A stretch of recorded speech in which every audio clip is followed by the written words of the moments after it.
Well, welcome everybody. I've got Dylan, Will, and myself here at Lunch Podcast. Our special guest today is Joey Carper. Hey, Joey, how you doing? Doing well. Awesome, man. Thanks for taking the time to come into the studio today. We're at the Rustic Ruby Retreat. That is a place that Dylan is the owner of. And tell us a little bit about the Rusty Ruby. Rustic Ruby. Yo, got a little yowzer on that mic there, but yeah, we just, we bought the place in 2016, and we put a tackle shop in there for a little while, and it just didn't go over too well, just not enough business going on. Mm-hmm. So we decided just to, open the cabin up and have it up for rent, short term. Yeah. Rentals only. And it accommodates two comfortably, and kids and stuff too. We've got kayaks and canoes and everything that are included into the rental fee. So, we're looking at just gearing up for the season. It took a lot of work this year, to get things panned out. It's like just when you're running things on your own, there's never a shortage of something to do. But Rose and I have worked together, and the kids have pitched in a little bit here and there, and we got it up and running. Yeah, so that's great. Good job. Hopefully, yeah, next year will be, we'll be set and ready. Yeah, and you also have a studio here, which you've been putting together for a while now, and it's nice. You got it all.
There's lots of acoustic stuff on one side, a little more distortion and angst on the other. Yeah. But yeah, I recorded the entire thing in my little 200 square foot shed. And I think I got the entire thing released onto like Spotify and iTunes and all the major platforms for just under $400. So, wow. I mean, it took me years of accumulating gear. I mean, there was definitely cost in, the hardware I use and all that stuff, but, I accumulate that stuff your whole life so that then you can do a project like that for $400. Correct.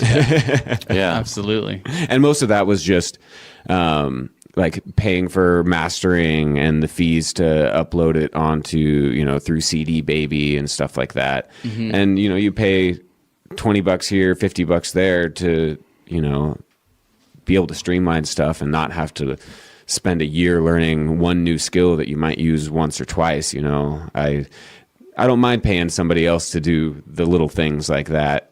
CD Baby is a great way to get your music out there. I mean, you just check the boxes that you're comfortable with as far as where your music goes and what kind of... I've heard a lot of great things about, CD Baby. I've actually got a few songs up with them. Yeah. I mean, convenience alone is worth the...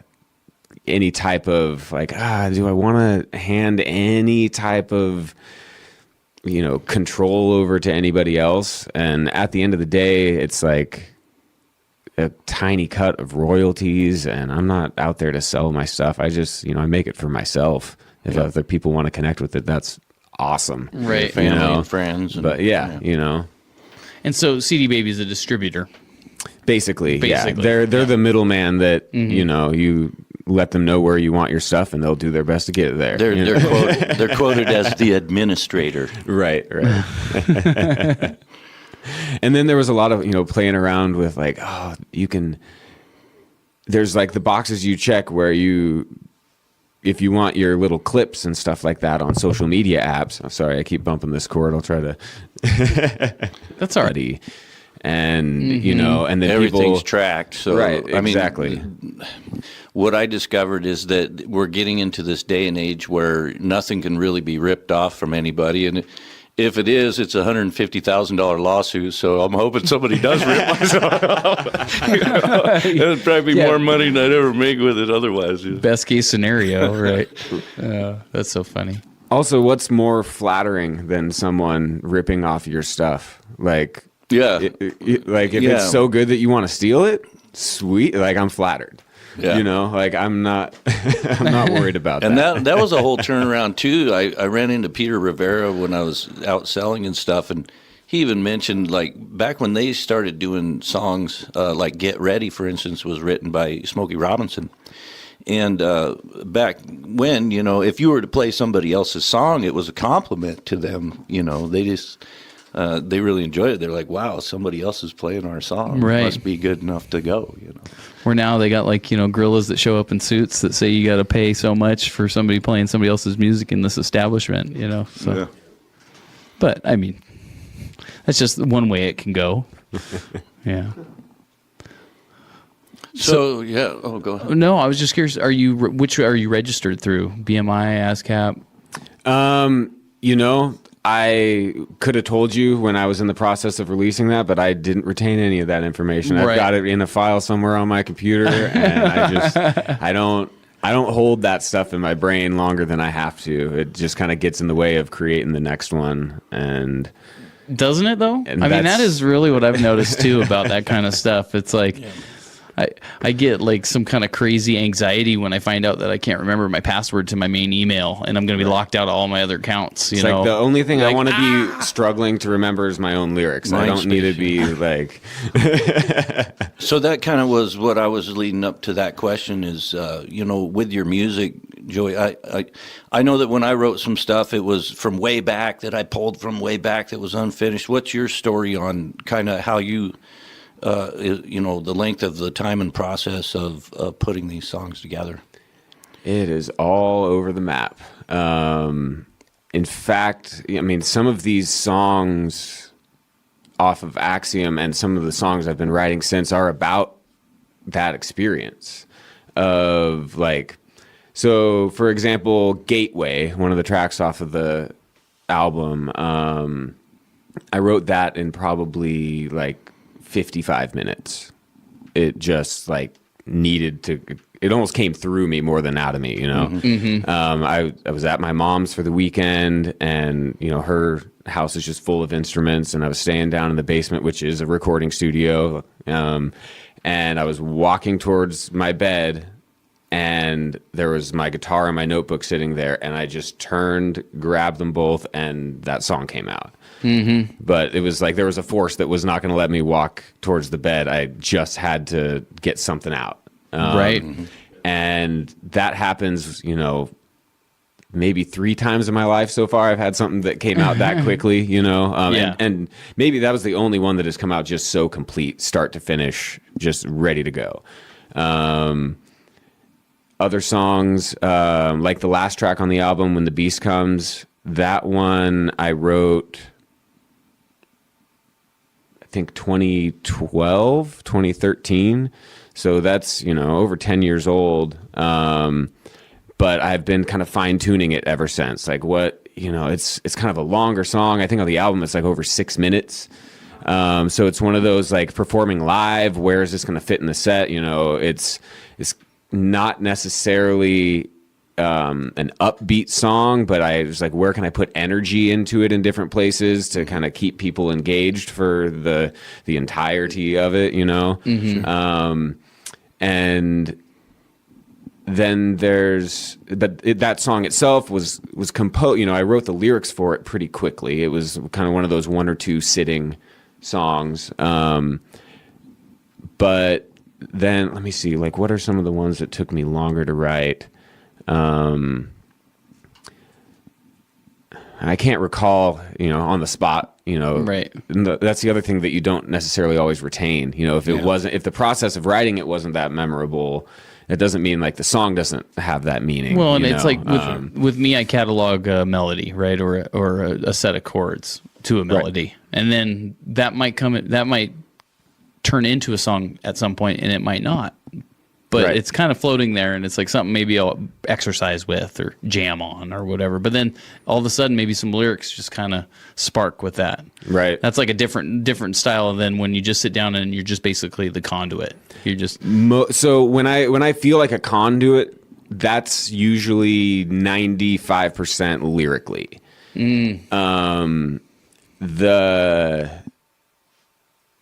The composition of the music itself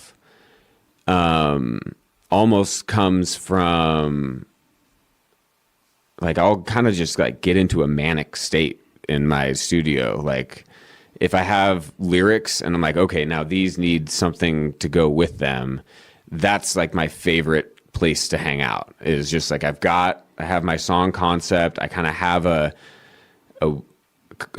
flow of where I want this to go. I don't necessarily know what the chord progression is going to be. I definitely don't have a bridge yet, but I know it needs one. Right? Yeah, it needs to go somewhere. Right. You can hear the chorus and the lyrics, so you're kind of pulling off the lyrics first. I definitely hear things in my head. It usually, every song kind of comes out in a different process, but probably the most consistent method for me would be like realizing that I have something I need to express, and then trying to find words for it. And then I'll find some cool metaphors that I'm connected to, or that spark like, oh yes, that energy that I'm feeling kind of fits this, and let me run with that. And then the cadence of the lyrics that I'm writing, and the words that I'm choosing kind of start working together almost immediately. So I'm almost working on the word economy and the cadence of the lyrics as I'm writing them, rather than like going back and changing things once I have a melody. Sometimes I have the melody come with the first words. Sometimes I'm sitting there with a whole song written on my phone for a year and I just haven't found a melody, or the cadence between the lyrics of the verse and the chorus is just like, I can't reconnect with where I was when I wrote it, and so it'll just sit there. Right. But by living in your studio, and if you put your notebook between you and your coffee cup in the morning, and the red button for the record is just a wiggle of the mouse and a click away, I was able to at least get some stuff out finally. You have to set yourself up for success. I'm creative but a procrastinator, and I'll make excuses. I'm not good at motivating myself. I have to put physical like bumpers around my space to get me to do these things. Right. Yeah. It's like the breadcrumbs are out in front of you, bringing you home. Right. Yeah. Getting you into that creative home, the zone. Like I've definitely felt that. Like I woke up one morning and just had a song just appear, basically. Oh, yeah. And I mean the whole in bridge and everything all done. It's like, wow. It's like, at the same time, I can relate to the many half-written ones on your phone, because I've got a few myself. Yeah. I even got into doing like just a voice of the riff, like a or something, and it's like that. And it's like, oh, I don't want to forget that, so I got a bunch of voice memos. Yeah, those voice memos. Voice memo, yeah. That's like, we were just talking before about like, access to your phone cameras and stuff like that. It's like, if somebody leaked my voice memos, they would be like, what is this guy doing?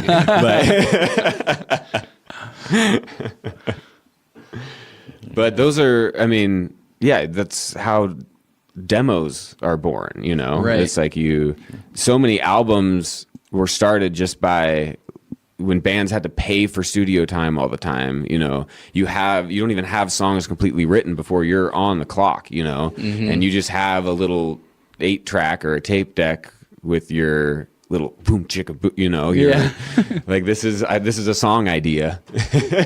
Yeah. Then let's write it and track it. Well, and I think that's important too. Like if you are spending the money to go in and do, studio time, doesn't hurt to just have your own little recording setup, practice at home before you go in. So you're not just like, you get familiar with the process on your own. And then that way you're going to utilize your time better when you're in the studio. That's a whole different dynamic too. Like having your own home studio versus going to a studio session. Those are two sides of a coin. Like that being prepared, because you usually, like especially if you're paying for studio time as a group, now you are accountable to the rest of your band. And I mean, there's a lot of plate spinning, and if you're tracking individually versus tracking as a band, like the amount of practice and chemistry you have to have. I had a tour one year where we decided to go record a studio session like 3 weeks into the tour, which was perfect. Because you just knocked all the dust off, you got all your stage chemistry together, but you weren't at week 4 when you are so sick of each other and you can't wait to just like get out of that van for the rest of the year. It's like 3 weeks is like, we can just play through the whole set, not talk to each other, and good gig, right? Exactly. And then after that, usually was like the sweat lodge ceremony, because we have to get everything off our chests and like be in touch with our spirituality to cleanse the palate. But yeah, everybody has their own creative routines, and finding the ones that work best for you versus the ones that are just comfortable is kind of that creative battle of like, sometimes being uncomfortable is the best place for your creativity to thrive, rather than setting up a comfortable place to be creative. I agree. But there's value in both of those. Yes. Like, I feel like most of my writing comes from uncomfortable experiences, whether they're with other people or with myself internally or whatever it may be. But I wouldn't have ever gotten that album recorded, tracked all by myself, and released without having that comfort zone of my own home studio where I can do it on a budget and not have to save every penny for years and years and years just to then, have that high pressure studio situation. Yeah. But we're not all going to have the same methods. Like those songs that are sitting in your notes aren't going anywhere, like, but they're also like, they don't have to be yours. I don't know if you've ever heard of the book Big Magic. No. But it's kind of about that idea that like you can get like, oh wow, like I'm so inspired about this idea, like some creative endeavor you want to do. And then have you ever just felt like a loss of drive towards something that you were super passionate about? Like, I think we can all relate to that. Yeah. That the book kind of expresses that as a concept of, well, now it's someone else's. Like someone else has taken on that magic and it's not yours to dwell on. And that like you're either there for when that comes through and you're ready and you're prepared for it and you're showing up every day for it to come through, or you're not. And that's that. It's not, you don't have to take it personally or it's almost in line too with like this saying that was the two wolves inside of each one of us. Have you heard this? Yeah. Probably. Yeah. But please repeat. Well, it's basically a good wolf that does love and truth and happiness, and the other one is full of hate and fear and anxiety.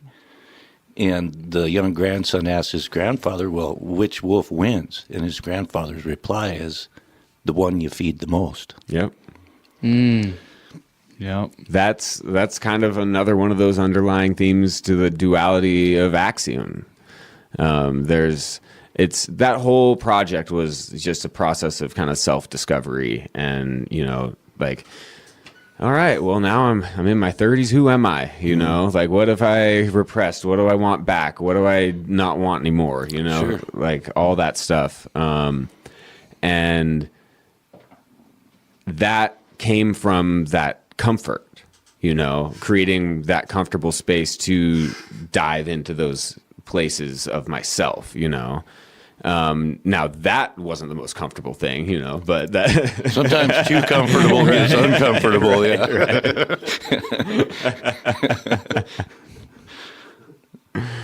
Definitely. Well, just so our listeners know, you grew up in the Enterprise area, which is in, what is that? That's Northeast Oregon. Northeast Oregon. And your mom is a very involved musician, but also a promoter down in Enterprise, and she puts on an annual festival called the Juniper Jam. Yep. Could you tell us a little more about that? So Juniper Jam, the sweetest little music festival in Eastern Oregon. I believe this last year was like the 15th or 16th. I don't know. I might have a Juniper Jam shirt on. Not today. 16th is what I saw last year, so it's probably going on to the 17th. I can't even keep track. She's been at it. It's all original music. So all what's day the name long. of the nonprofit that puts that on? So Wallowa Valley Music Alliance is the nonprofit that she runs there in Enterprise in Wallowa County. And You say that so fast, it's hard for me to... yeah, Wallowa Valley Music Alliance. Well, yeah. So that's the annual music festival. She also facilitates a ton of other music events throughout the seasons. I just booked a Tunesmith set. So Tunesmith is a little songwriter showcase that she puts on throughout the winters. I believe it's like the second Saturday of every month. And I booked May 9th, so I'll be playing in Enterprise on the 9th of May, it's like a songwriters in the round kind of thing, 3 people on stage, each taking turns playing songs. You go around like 4 times, take a little intermission, come back and close the show. Real fun. Oh yeah. And it's, I mean, as a songwriter, those shows are so valuable to me, to have like just a silent, a pin drop audience. Right, the appreciating audience instead of the bar audience that's when someone, consumed in their own sings a song stuff. with like a really deep lyric and you can hear like gasps in the crowd. Like it's Right. that kind of setting where you're like, okay, this is where, and it's a place like that where I love to debut things or like, try out something new because I'll get the feedback, like That whether audience, either it's going to connect or it's not, because that audience is there for that. Yeah, right. That's why they're there. And when we first met, and you were explaining what was going on down there, I thought that was just phenomenal that your mother's put so much time and effort into,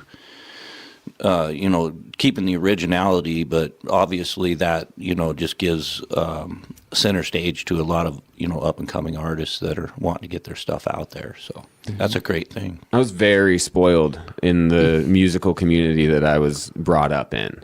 I mean, it's the restaurant that I used to manage in Oregon, they, have really committed to having live music. They have a stage and a sound system mounted. It's one of those things where they've taken each step to where as musicians, when you walk into a venue and you can see that venue has committed to having live performances, like you don't have to pull the PA out of the broom closet in the kitchen, and you don't have to move the tables out of the way to be able to set the drums up. And like, we love all those gigs too. Right. But there is another level to like, oh, this place has shown a commitment to this. Right. They actually promote more than 2 weeks in advance. Right. And I'm not saying that to complain about anybody who's willing to, give an opportunity to a musician. But there is another level to that kind of makes you feel like, oh, I'm in the right place, right? Mm-hmm. Like, we've all walked into a venue like, is this where I'm playing tonight? Like, do they know I'm here? But, yeah, right. You talk to the bartender, they're like, who are you again? Yeah, exactly. And that's just part of the game. Like you said, you've been spoiled. You've kind of seen like what it could be and I think that's something that we're trying to harbor here in our community is just, I mean, there is a lot of music happening and there is quite a few different places to play, but I want to see that improve. Mm-hmm. And just drawing in more musicians is one thing that I know we've done is like just more and more people are playing up here and, Absolutely. Coming up here that normally wouldn't because, hey, there's a bustling music scene up there. Let's go check it out. Right. There's some guys doing a podcast focused around music. Yeah, exactly. Yeah, we're excited about doing this. It's a undertaking for sure, but we're learning every step of the way. Yeah. and upping our game. So yeah, it's fun. We all play music in different projects. Like Will and I are in a band together, and Dylan and I jam from time to time. He's been playing with Zach Bass, been backing him up and doing lots and lots of gigs. So it's been pretty fun. Yeah, pretty Zach's fun time. pretty busy. He's getting ready to do some video shoots, which we want to get the help of Joe Winecoop on that, and anybody else that wants to jump in and help out.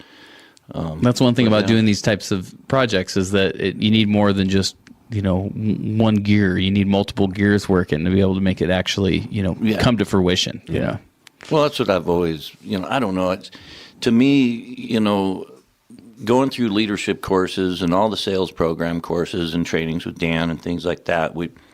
You come to the realization that you never really do anything on your own. I mean, even real estate agents that, they're going to have to shake hands with a loan officer or a customer at one point in time. And it's just very synergistic, I mean, everything that we do. And so, and I've always maintained the same mentality as well, that if they want to work their way in, they'll work their way in. And if they want to work their way out, they'll work their way out. You don't have to do anything. Just let it be natural. Yeah. Well, I just want to, thank everybody for tuning in today, and we had a nice little chat here with Joey Carper. We're going to actually stop recording for a second, take a little intermission, and get back to you with some great stuff. I got this note in my pocket, you gave it to me. Every song starts as a feeling. Here's where that feeling finds a voice. No pressure, no gimmicks, just the space to make something real. Whether it's your first track, EP, or your next record, this room is ready. Come check out Dusty Dog Studios today. Movie star, spent some time in a smoky bar. Went fast in the cowboy vein, scratched for nickels in the Ruby Retreat. And that's where we're going to be broadcasting from Jump Off Joe Lake. It's a really nice spot that he has. It's a little cabin with a dock and just a place to kind of get away from the rat race and enjoy some time with some family on a nice waterfront. It's hard to find these days. It's not as easy. Beautiful spot out there. Yeah. Very beautiful. That's where you guys usually do the podcast, right? Yeah. Okay. Yeah, Cool. yeah, for sure. At Five Sons Enterprises, we don't just support music, we build it. From broadcasting and promotion to merchandise, social media, and talent development, we help artists and brands turn sound into something bigger. Whether you're launching your first track or growing a full-scale music brand, Five Sons Enterprises gives you the tools, the reach, and the momentum to be heard. Five Sons Enterprises, where music meets opportunity. So you got a first tunes selected out to play for us today? Yeah, I'm kind of in, I guess, drop D season. Yeah. I can play some new stuff and some old stuff. I figure I was just going through the audio files that I have saved on my hard drives and like on my phone, and I have so many more unreleased songs than I have released songs. Because even though I kind of walked through how simple that process was for me to get that album released, it still takes a lot of discipline and commitment to get that into a point where you feel like you have a complete project to release. Or like, if I'm just going to release a single, well, I got to pick which one I want to, how do I want to, I don't want to promote anything. I just want to like play music. So I appreciate you guys doing this for me, giving me a platform to like, oh, well, they're going to do all the stuff I don't want to do. Well, it takes a village, right? It takes Absolutely. a village. So we appreciate you coming in here and being under the eye. It's my pleasure. Yeah, man. So hey, what's the name of the song that you're gonna play for us? I don't know if I have a name for it yet. Everything kind of goes unnamed until I have to write it on a set list or put it on an album. Everything kind of just has a vibe to it, I guess. This was we were talking about the process of writing songs. This was kind of a newer phenomena, I guess, as far as like this doesn't happen very often, but like the chords for this song came straight from me like trying to learn a Chewelah song. I was like, I've always listened to Chewelah. I love Chewelah. Yeah. And I was like, I had to tune into, I think, like drop C to play along to the album. And I just I was like, wait, I like those chords. I can use some of those chords. I don't have to rip off Chewelah, but I could definitely be directly influenced on a song, and then pump this thing out. I was a little like, man, it's kind of just a playing guitar part, but I don't need to be fancy, drop D is not, it can do whatever you want. So, but yeah, I'll play a new one for you guys. I would definitely need the lyrics handy for this one. How's my guitar coming through? Give you a check here. Check 1, 2. Much better.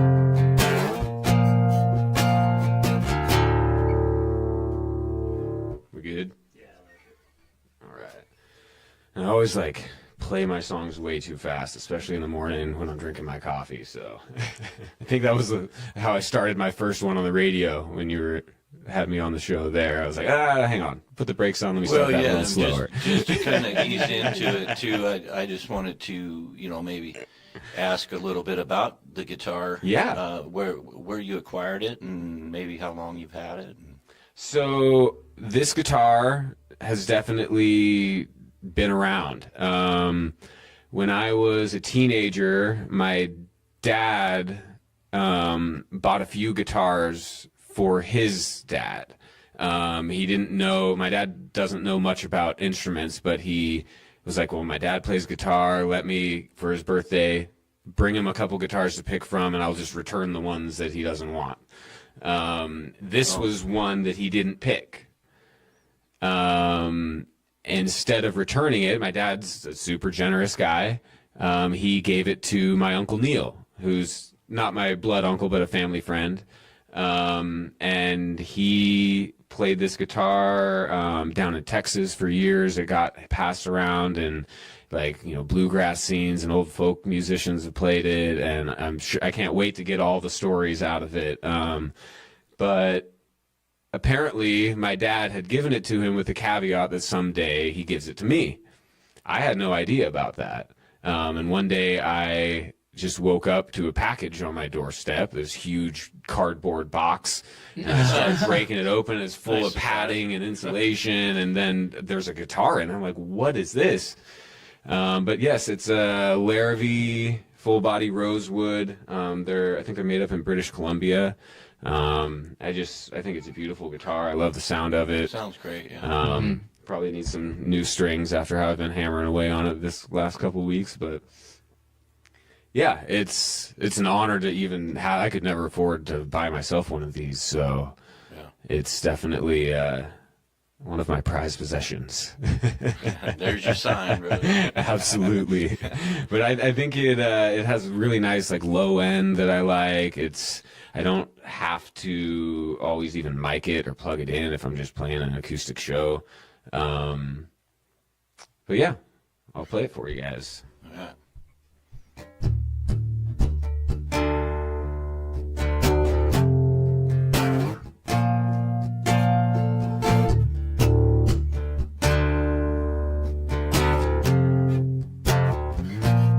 I want a little lemon drop with a peach black dress and a pixie cut with nothing underneath. Chase that with an attitude and I'd be off my feet and fly so high in the top shelf heat.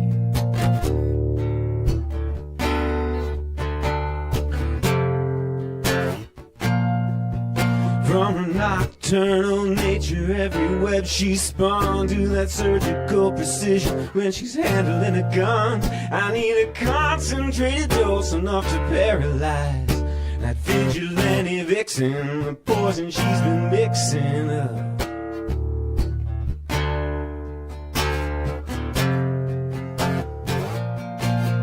I catch a cold so thick you'd take a fever dream. The dopamine dealer, a certified healer, and I don't need no fashion queen. Kindly refill my prescription, please.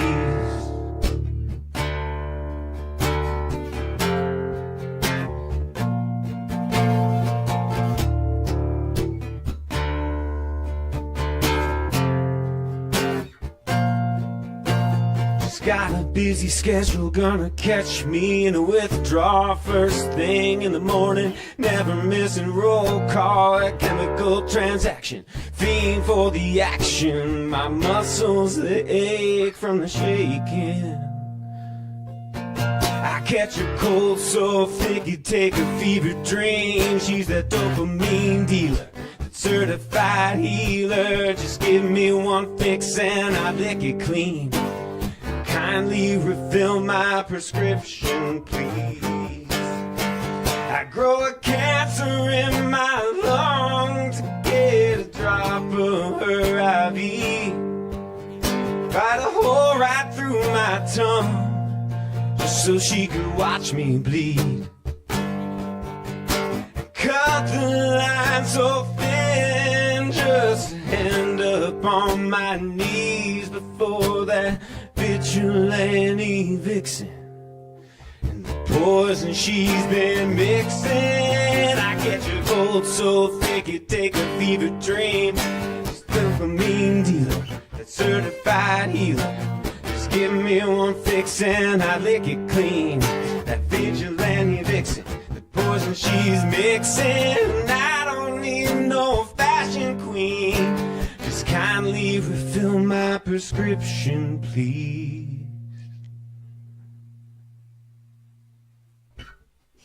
Where's your applause kit? Oh, there it is. Hey. I don't even know if I sang all the words that I wrote, but I got through it. Cool, man.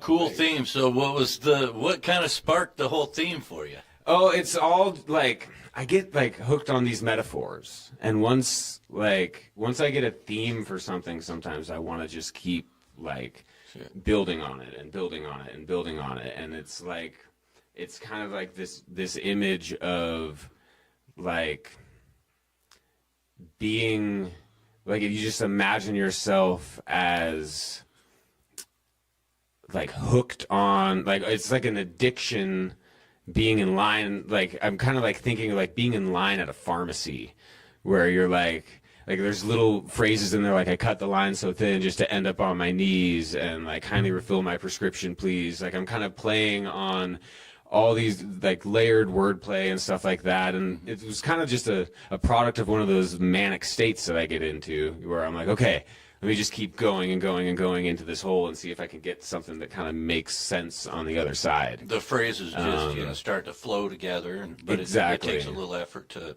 find their place. Yeah. Right, and then sometimes I'll think I have a cadence for something, and then it's like I'm gonna go A B A B A B, and it's like, no, this song doesn't call for A B all the way. Maybe you can just go A B A, throw a C in there, back to the A B rhymes, you know. And rhyming is another thing that's taken me years to let go of sometimes. You know, it's like, say what you want to say. You know, if it rhymes, it rhymes. Sometimes you can use it as a tool. Sometimes breaking the rhyme structure can really help create like a dissonance that you're looking for, or that kind of that push and pull. You know, if you break a rhyme and you kind of push the listener away for a second, and then you bring it right back in to something familiar. It kind of goes back to what we were talking about during our little break there, is like the lines get blurry where you want to stick to expressing yourself in a specific way and then making something more accessible or consumable. Right. We were talking about in the break, yep. And so you really don't know until you get into settings where you get a feedback loop, you know, where instead of like, if I'm just sitting in my shed writing and recording music, you know, I'm never really going to know, you know, does that make sense to anybody else? Like, well, and I for me, sometimes I have a harder time doing that than I do if I just get myself out in front of an audience and then I'll perform. Right. You know, it's almost like they make it come out of me, where it's like I can't get it I mean, I can synthetically make it. Like in my head, like I can create it's there, but when it's, you know, it's like, it's just different for me. That's just the way it, like, I don't know. It's like I perform best when I'm under pressure. So it's like I need to put the pressure on me, and then I can all of a sudden now I can do what I was like putting off. Yeah, I feel that. You know what I mean? It's like once you set a release date, you're like, well, I better have something to release on that date. Right. Yeah. Or like you can say you're practicing and preparing to go out and perform, but until you book the show and you have the date on your calendar, like, Right, are you really that's- sweating? Or you know? Yeah, right. Well, and it's like, and I've been doing it for long enough to where it's like I can get by pretty good, just getting up and kind of ad-libbing, and that's a skill in its own, and Right. I'm fortunate to be able to do that. But I've seen it at an extreme too, because like I've met artists that are just like they're performance artists, and they don't have any script. They don't know what they're gonna do, and it's like at a certain point, this guy he just says he's like, yeah, and then I slither. That's his next act. It's like when that doesn't work, he then drops to the ground and starts slithering around. Like your Fallback plans. you know? yeah. Rashadicus, yeah. He said that it's like, and then all of a sudden I'm a cow out grazing in the field or something, and it's like that's what's going on. That's what's happening in his mind. But his hands are he's playing his cello and doing all this other stuff that he does. But I'm just saying that like that's the extreme where you have no set list, nothing. When it's like I play some jazz, but it's like it's not like all jazz. But- So you have another tune Oh yeah, I locked got up for one us? for you guys. Yeah, sweet. Let's see, what should I do next? This one, we're in November, so this one's called Thanksgiving. And your tuning's just standard tuning with the capo on the second fret? I'm actually still in drop D here. Oh, okay. So, I should probably also make sure, hang on, pause for the tuning. Yeah. This is where you mute the podcast for a moment to give me some grace. We can edit it out later.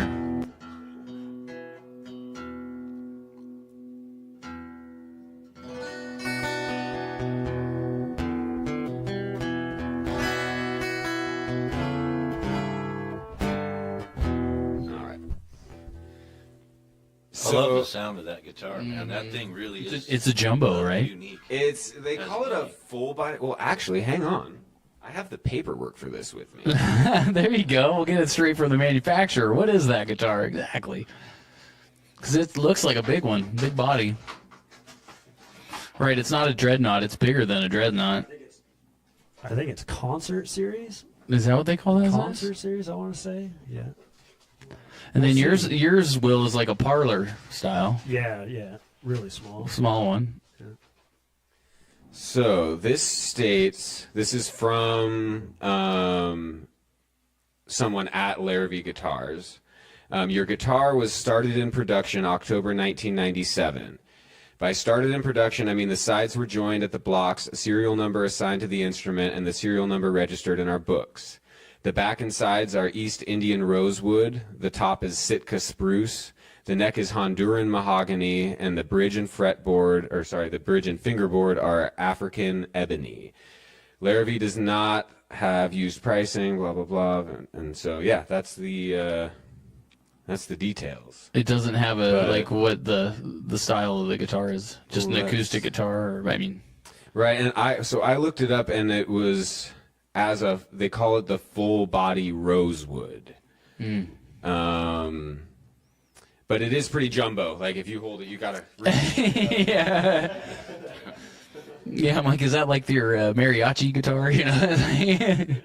Yo Reba! But I've got long limbs, so it fits me well. I don't have to like lift my arm to be able to be at the strings. I can rest my arm, which is a huge. Otherwise, some guitars will put my strum up here on the neck rather than over the sound hole, and this just kind of fits perfect for me. Nice, yeah. I can see that. But yeah, let's see. So I found myself moving like multiple Thanksgivings in a row. And I was like, this has to be the theme of a song somehow, so yeah, this one's called Thanksgiving, and it's about figuring out if you're running towards something or running from something, or if it's all kind of a little of both all the time.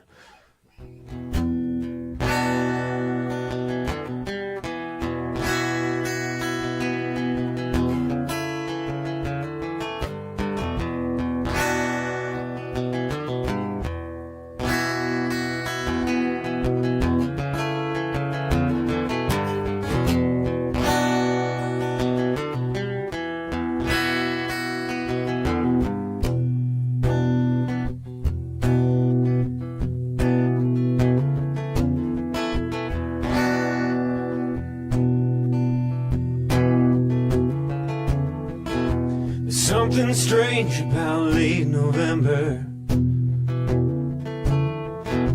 You get that fever and the stormy weather. There's no hope if you've dropped anchor, 'cause you'll drown before the wind blows you out.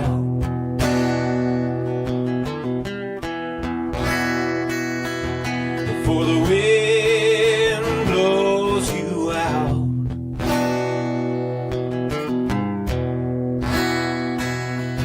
You better run, run, run.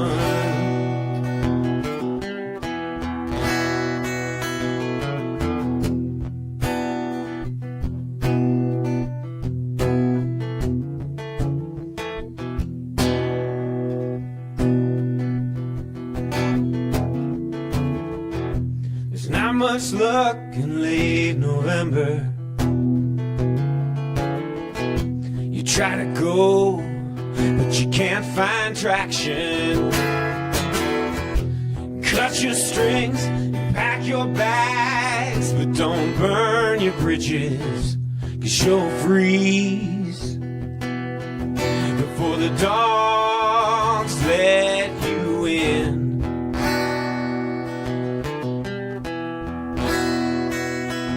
Before the dogs let you in.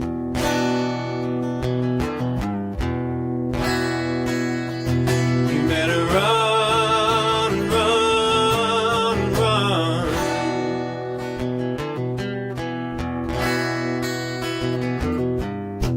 There's not much hope in late November. That's when habits form addictions.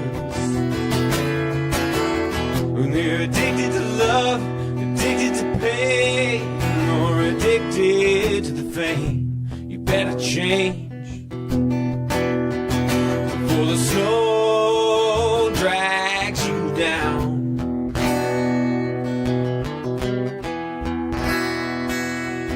Before the snow drags you down.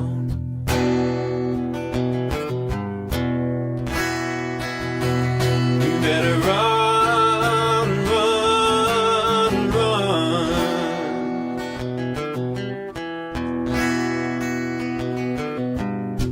Something strange about late November.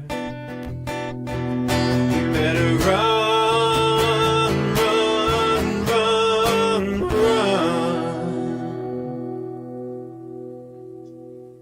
Nice. Thank you. Little Thanksgiving tune for you. Hey, that's great stuff. Oh, he's moving the capo again. You still in the drop tuning? You like Yeah. those drop tunings? Yeah, I figured I'd get some of these out of the way. Yeah, yeah. I might play one in standard Well- before I go, but So we don't typically play in drop tunings. Very rarely. I mean, I've been in bands where it's exclusively we were in drop tuning. So it was like as a bass player, it's like, and then going from project to project, it's like, okay, what, so it's like a real head scramble. Now, since I know that you play ukulele, or that was the first instrument, it was a banjolele, right? It was a banjolin. Banjolin. So okay, so you understand my dilemma yeah. then, going from fifths to fourths to fourths to fifths. Right. And and I've been messing with a new tuning where you actually drop down to C and you make the bottom three strings in fifths. Oh yeah. Instead of fourths, and it's an interesting tuning because then your C becomes your lowest chord, and Right. what I like about doing that is like, okay, well, throw all the theory aside and just play by ear because you don't know where you're at. Right. Yeah. No, it's change. It's using a different tool. Yeah. It's like sometimes you need the impact drill, or sometimes you're just gonna go grab a wrench and figure it out. Right. Yeah. Yeah. Well, it's a lot more work in this tuning, Right. Or I could just do this and then it's a lot easier. Right. It's like, Yeah. Especially when you're like, don't let any structure get in the way of your creativity too. Like if you can just change something and it makes it way more enjoyable, like change it. Yeah. nobody's gonna come over and take away your birthday because you retuned your guitar. Like, Yeah. but yeah, drop D was something that I was exposed to just through the music that I was consuming as like a teenager when I was playing guitar more. As a lot of the bands that I would listen to would drop the D so that they can just use power chords, and then you don't need to be very good at guitar to be in a band. You know, you just bar the top 3 strings and palm mute the rest, and you've got yourself power chords, you know? But then I started figuring out, like we were just saying, it's like you can just make up the rules. And I started writing songs and open tunings, and now I can't even remember how to get there. I don't even play those songs anymore because, of course, I didn't write down any of the tunings I wrote them in. But I do like, I don't know if it's because I'm a drummer, like I like having that kind of lower end, that percussive, like, being able to just kind of fall back on the open strings, not having to do anything with your left hand for a second. Like I don't know what it is, but it definitely resonates with me. Well, I know moving to playing upright bass, the open strings are the key because you know, playing those keys, like if you pick an open string key and on the bass, those are the ones that, hey, yeah, let's play those keys, guys, because I mean it's going to cut down the amount of notes that I'm going to have to intonate, right, which is not necessarily the easiest thing to do. Right, you've got a lot of spaces in between the notes that are wrong. Yeah, absolutely. or just well, just, it depends. If you ask Victor Wooten, there's notes that it's not yeah, exactly. the semitones, right? They're not, yeah. Oh, you're talking about the fleck tones. Okay, yeah. For sure. I just watched the Bella Fleck podcast or an interview with, I think, Beato. It was pretty good. Right on. Watching him just go all directions on that banjo. It's like playing it in all different ways you never even think that you could. You know, doing all kinds of styles of music on it that you never think you could. Him and Billy Strings cutting heads. Oh man, just really, really great musicians. But anyway, I want you to keep playing some songs. So you move the capo to a different position, and now so I'll probably have to retune. Yeah, we'll probably.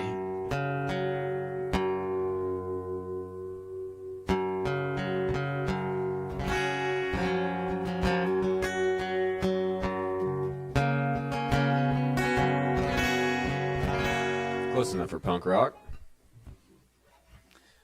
This is an older one. Probably kind of the same era as that last one I wrote.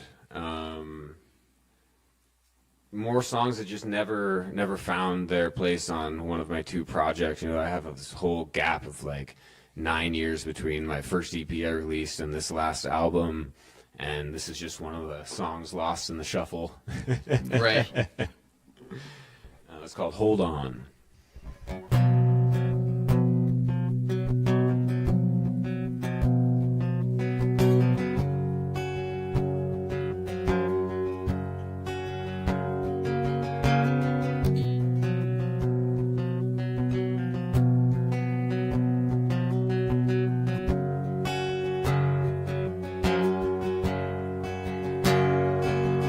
Is she seeking the stars above?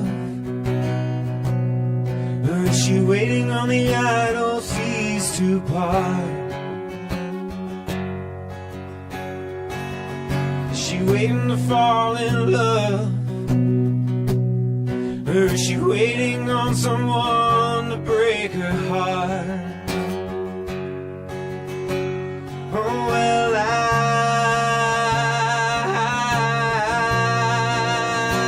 hold on.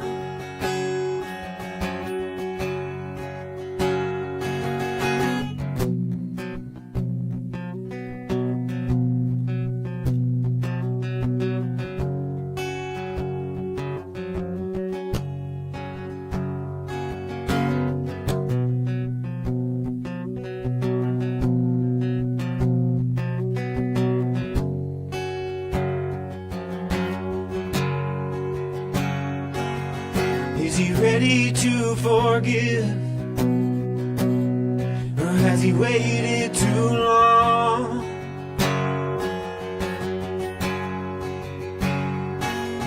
Is he ready to get up and live? Or is he sitting all alone at home?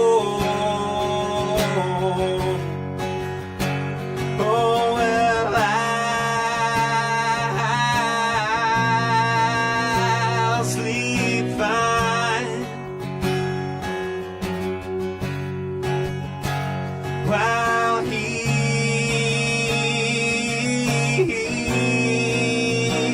holds on.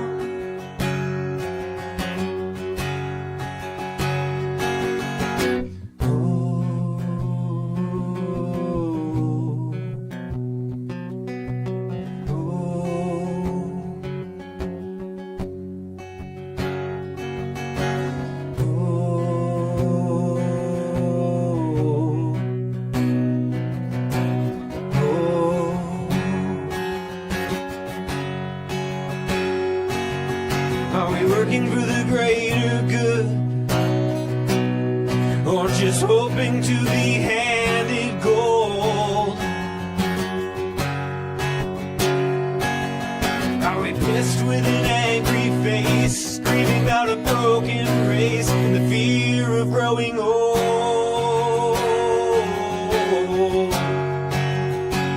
Oh, well,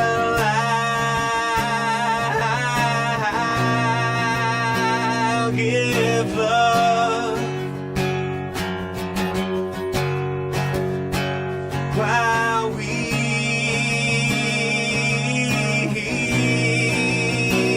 hold on. Oh, well, I'll give love while we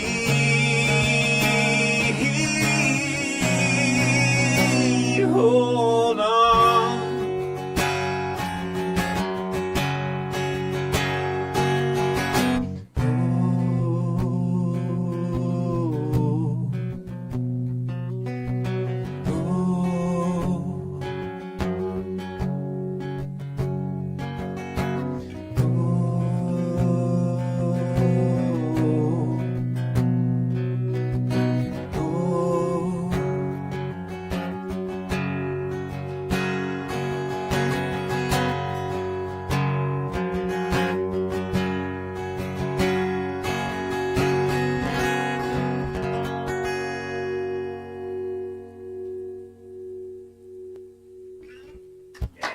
Yeah, man. Thank you. You can just hear the overtones on that guitar just ringing out, man. That was a very emotional song, man. Thank you. Yeah. Yeah, great How about you? dynamic with the vocals, bro. Because you're like, You bring people right up to the just right. there's I mean, some really delicate spots in that song. I can hear you know, where you're really taking control of your vocal. So that's really awesome. It's Well, you'll probably be able to tell in some of the, like, through the recording and going back and looking at like a brand new song versus something that I've had a lot of time to play and get used to, you know, because that one I've performed a lot because it's one my mom likes singing with me. So anytime I'm playing like a solo gig back home in Enterprise, I always try and drag her upstage. To sing right, some because you probably harmonize. harmonies. Yeah, harmonies on that one would be awesome. Yeah. But, yeah, thanks guys. Yeah.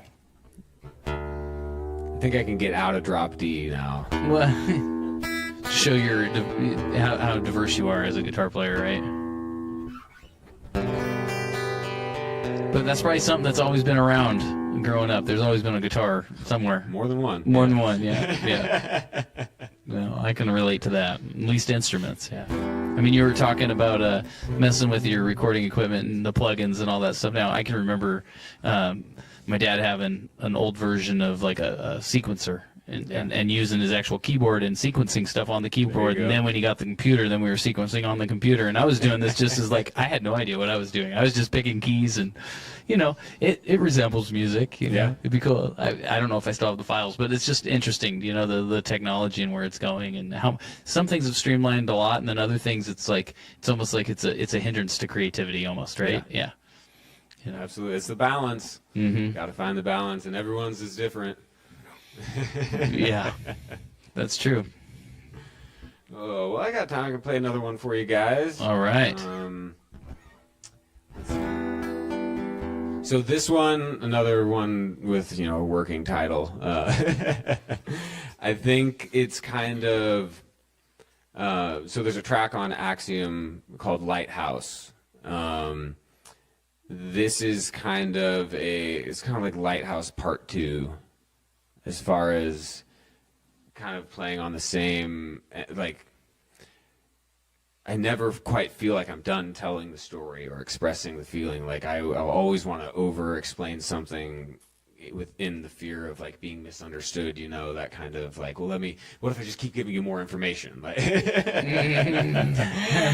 and so then like releasing Axiom and then being like, wait, there's more, you know, like that was a really cool feeling, but also it was like, did I pull the trigger too soon? Like, what if this could have been a different project or something? I was like, no, like everything that you record is just a snapshot, you know, of what it is at that moment. And you don't have to be tied to that. It's like, how many times have you heard a band perform a song off their album and it sounds different live, you know, but they're having a blast and they're actually connected to the music, you know? Right. And that's what you want, you know? You can go listen to that solo note for note on the album if you want to hear it note for note on the album, you know? It doesn't have to be performed that way. It's not quite as exciting as it is with the extended solo and the right, or, but you know, but as the drums, as the performer, it might be more exciting to play it different every night, even though it could let down your fan base or whatever. You need to keep the mojo going too. But it's like the song has a life. So it's like, what do we do as musicians when we play a new song? We serve that song, right? Yeah. So like when a song gets born into the world, it's like as a musician, yeah, you can play it exactly the way or do your best interpretation of the way it was recorded, or you can give new life to it because it's the you know, or breathe new life into that song. Sure. You know, like it's kind of like once they're up and they're published and they're out there, it's for the world to decide where it goes and what it does. Yeah. You know, it's odd. Like that's what I've been learning more and more. It's about you out there, the listener, than it is about me. I'm just one cog in the whole scheme of things. It's all the people's ears out there that they're really deciding what is going to be next. You know, it's what they gravitate to and what they catch on to. So, all right, Joey, what's the name of this one? I'm kind of just rolling with Lighthouse Part 2. Okay. If I'm being honest.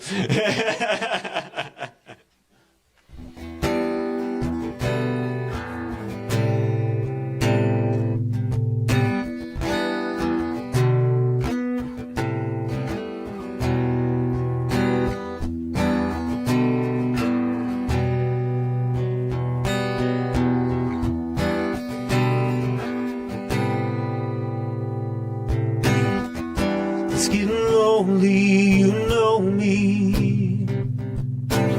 Smoke is heavy in the living room, and I can't stop. No, I can't stop. Do you remember when I told you about the time when I closed my eyes and the darkness left, and I fell into, if I could see, well, I'd still fall into the light. Turns out this static isn't deadly, and I'm tired of the night. Would it follow me if I put poison on the arrow? Let my vision narrow, lose my compass to the sea.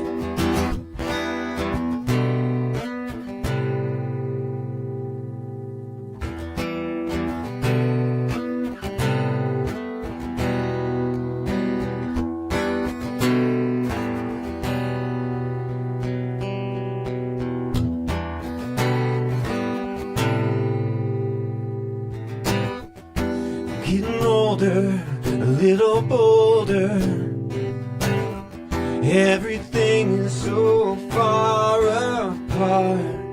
To harbor deep or melt my wings. If I could see, well, I'd still fall into the light. Turns out this static isn't deadly, and I'm tired of the night. Would it follow me if I put poison on the arrow? Let my vision narrow, lose my compass to the sea. Did these words grind you to a powder? salt beneath my grave. Let the matter in our bodies sour, fermented on the page. A single sacrifice, just one sip of holy wine could show my soul another exit, separation from the spine. If I could see, will I still fall into the light? Turns out the static isn't deadly, and I'm tired of the night. Would it follow me if I put poison on the arrow? Let my vision narrow, lose my compass to the sea.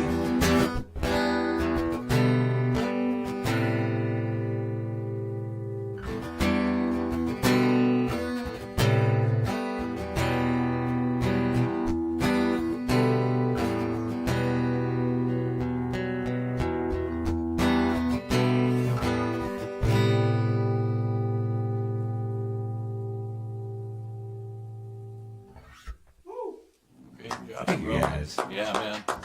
Appreciate it. Yeah, from myself, Dylan, and Will, we want to thank you, Joey, for taking the time before work to come down to the studio, record these tunes with us. I mean, I know that, you know, the work has now just started.